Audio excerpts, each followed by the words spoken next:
BNP এখন election engineering চেষ্টা চালাচ্ছে। কখনো তারা ইলেকশন কমিশনে গুন্ডামি করতেছে, কখনো তারা পুলিশ কমিশনে গুন্ডামি করতেছে।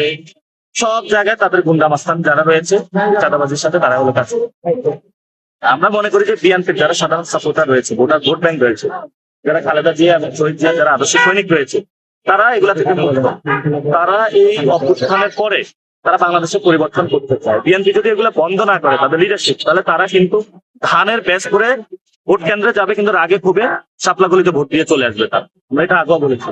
কেন তারা দিয়ে আসবে? দেখছে যে দলটা আছে, আপনি 15টা বছর জেল খাটলেন, মামলা খাটলেন, যারা মামলা খাটছে তারা অনেক জায়গায় নমিনেশন পায় না, হুট করে উড়ে এসে জুড়ে বসে বসে দ্বৈত নাগরিক যারা বিদেশে ছিল লিয়াজু করে, এবং যারা হলো ঋণ খেলাপি আওয়ামী লীগের সাথে লিয়াজু করে ব্যবসা করেছিল, ওদেরকে আপনি নমিনেশন দিয়েছেন।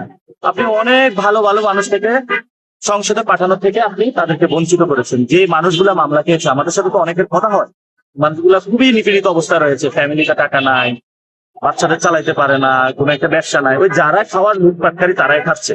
তো আমরা এইসব পরিবর্তন এই জায়গাটা করতে চাই। আমরা বিএনপির যারা নেতা সাপোর্টার রয়েছে, আমরা বলবো প্লিজ আপনারাও দুর্নীতির বিরুদ্ধে দাঁড়ান, চাঁদাবাজি সন্ত্রাসীর বিরুদ্ধে দাঁড়ান, তাহলে আপনি আপনার অধিকারটা বুঝে পাবেন। ইনশাল্লাহ আগামী ইলেকশনে আপনি চাঁদাবাজদের বিরুদ্ধে যদি এবার দাঁড়ান, ঋণ খেলাপিদের বিরুদ্ধে দাঁড়ান, দ্বৈত নাগরিকদের যারা গুন্ডামি মাস্তানি করতেছে আর যারা গুন্ডা মাস্তান এগুলা করতেছে তাদের বিরুদ্ধে দাঁড়ান,